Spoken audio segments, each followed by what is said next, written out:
Today we will be drawing flowers in the style of artist Georgia O'Keeffe.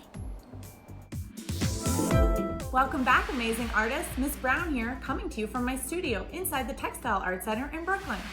Today's project is inspired by the artwork of artist Georgia O'Keeffe. Georgia O'Keeffe is known for her famous series of flowers.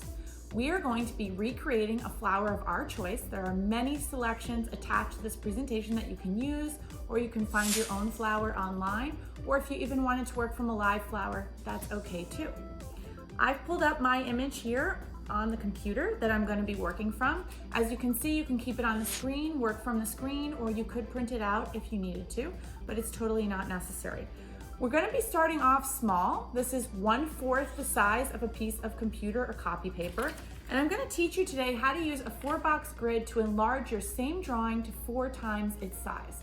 So if you notice, 1, 2, 3, and 4 of the small drawings actually are inside this large drawing, but you can see it's the same drawing, just scaled up to 4 times its original size.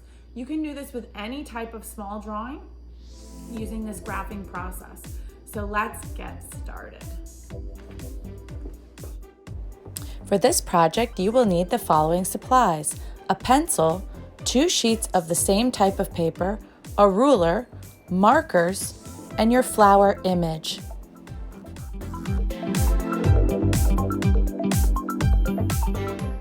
To begin the small drawing, you're going to need 1 piece of computer or copy paper or sketchbook paper. It doesn't really matter what kind of paper, but you need to be able to fold it. So the first thing you're going to do is fold it in half the hot dog way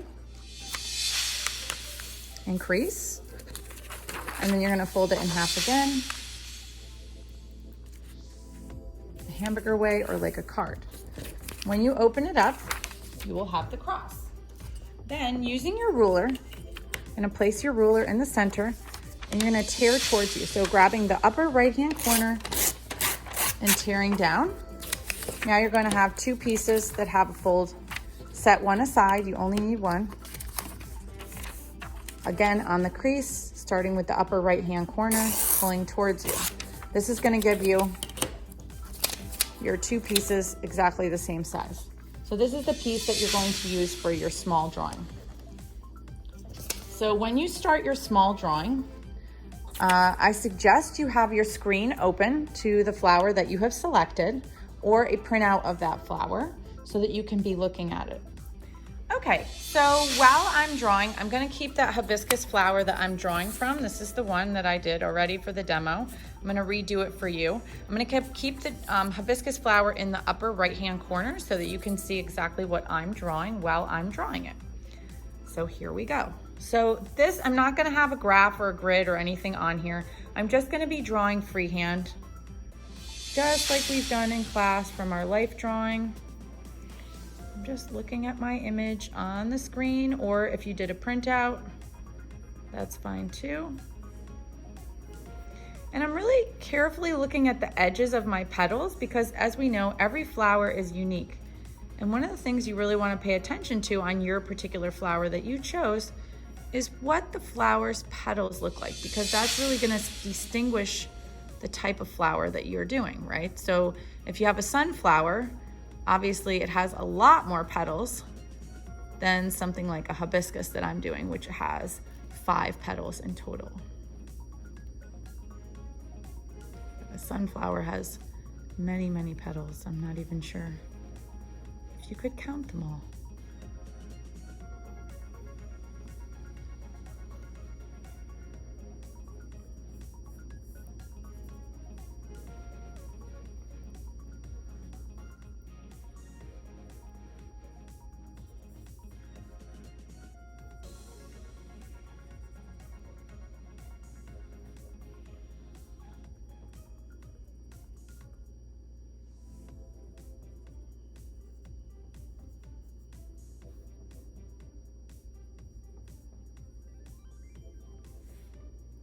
So I'm on my final petal here. I just want to make sure they're all coming into the center because that's how my image is. Now some of you might pick a closer up flower. Try to pick one that's close up because that's in the style of Georgia O'Keeffe. And I would say focus on 1, maybe 2 flowers, because you really want your flower to be the monumental part of your design, which again was one of the aims of Georgia O'Keeffe's flower series, was to monumentalize or make the most important this everyday object of a flower. This is the center part of my flower. It's called the stamen. That's where the pollen lives.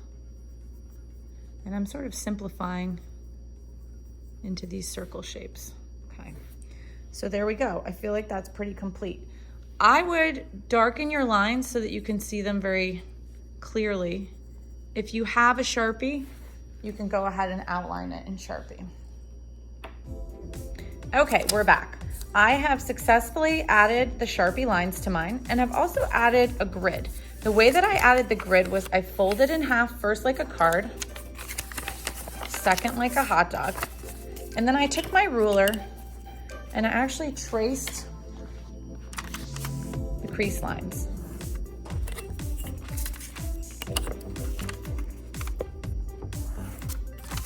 After I traced the crease lines, I went ahead and numbered my boxes 1, 2, 3, and 4.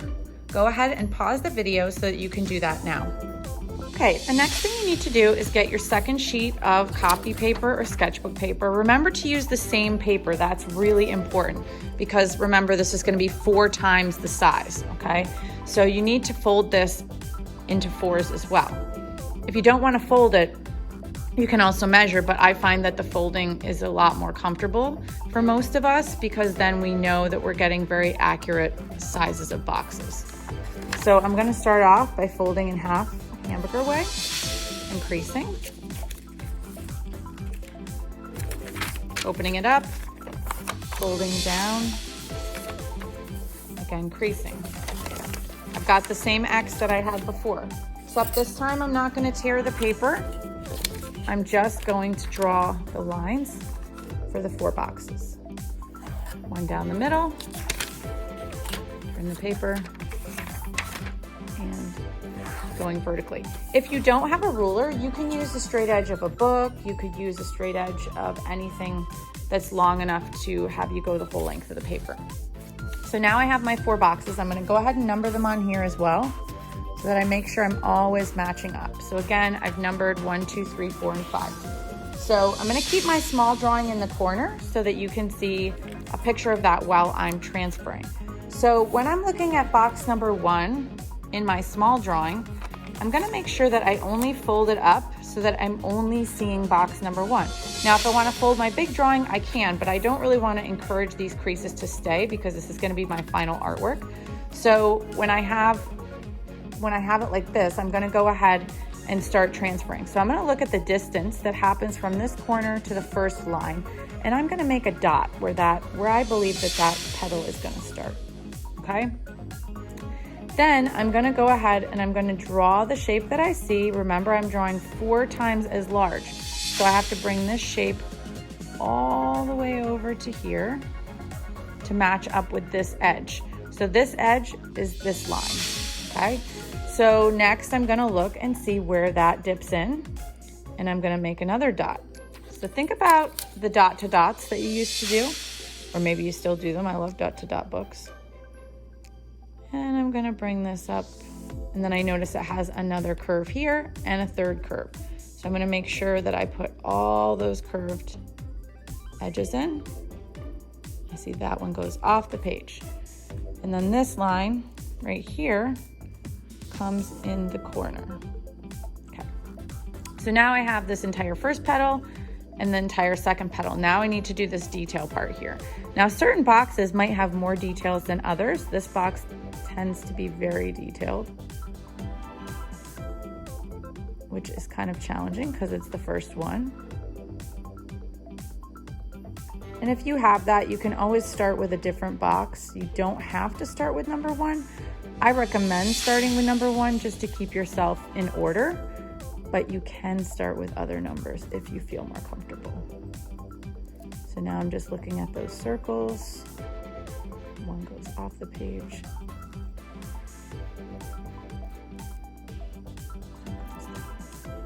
Okay, so I have that square number 1 is pretty much complete. Now I could go down to square 3, or I could go over to square 2. I think I'm gonna go ahead and go over to square 2. For the beginning, I'm gonna look and see where the line is and where my line is on my larger one. So I'm gonna keep both pieces open in the beginning.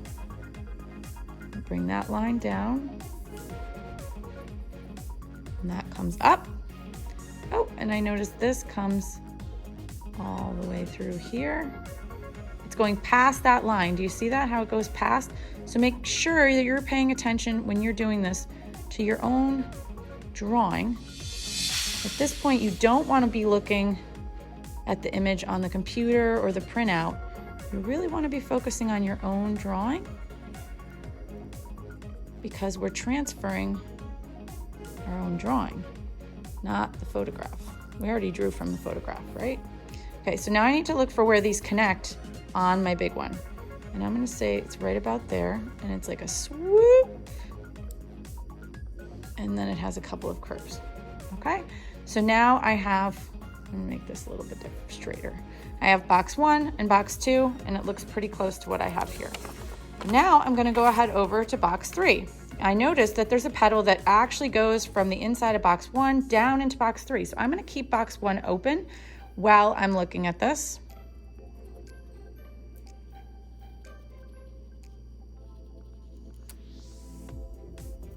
And it swoops up and it touches the edge. Do you see that? So even though this paper isn't folded, I know that the edge is where the line is. Okay, now I'm gonna look for this little spot right about here. Coming in, going back out, and down, okay? Now I'm gonna flip over. That box really didn't have very much, did it? And I'm noticing right away that this line goes right over my center line. So I'm gonna do that very first thing. Now, I'm gonna swoop up. And I have a little bit of this bottom part. I'm gonna look at that for a second because I'm not sure what that looks like. Oh, there we go. Now I can see how it comes down and see that this actually goes over. Oh, and that's gonna help me with this line. This comes out like a swoop, then in, and then out again. And then it does a big loop-de-loop there. And a big one there. And it gets close to the edge over here. I have to make sure that it's gonna connect, and it does, okay? So now I look and check. I'm gonna go back, see if I missed anything in 1, 2, 3, or 4. I feel pretty good about the way my image is looking. I might have some areas I want to erase or change. This looks like it could be a little bit more curvy. Okay, so I'm gonna go ahead and erase those out. Next thing I'm gonna do, I'm gonna actually erase out just the graph lines. I don't wanna erase my image, but if you accidentally erase your image, you just have to draw it back in. Do that very carefully. Erase out all your graph lines. Oh, I missed a part here. Good thing I looked. And I'm gonna erase my numbers because I don't want anyone to know how I did this. I want people to be shocked and surprised at how amazing I enlarged my drawing. Okay, there we go.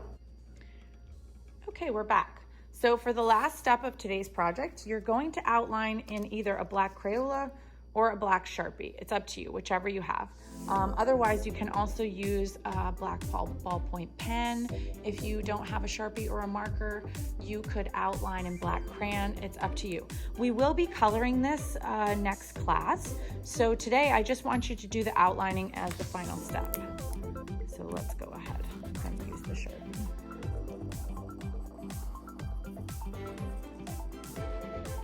And if you want to use different size Sharpies, that's up to you.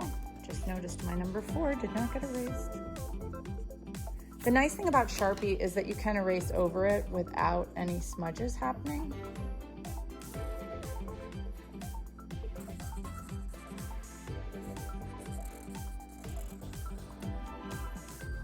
And if you are using Sharpie, make sure that you have a surface underneath. I have this mat so that nothing will possibly get on the table, especially if you're using Sharpie. So you can put extra paper under it, because remember, especially if you're using copy paper. If you're using a thicker paper, make sure you ask your parent or your care provider. And just do this little part.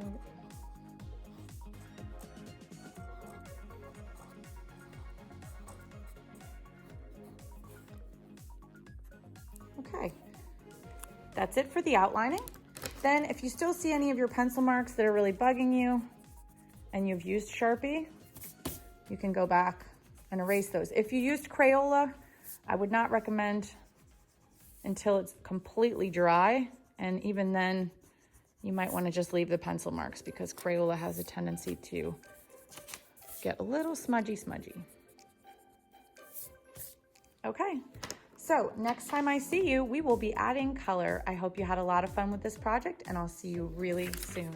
Thanks for joining me.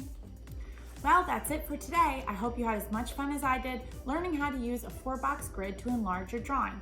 Hold on to your image and your drawing, because next time we're going to be adding color. I can't wait to see all of the amazing flowers you selected. Have a great rest of your day. Bye.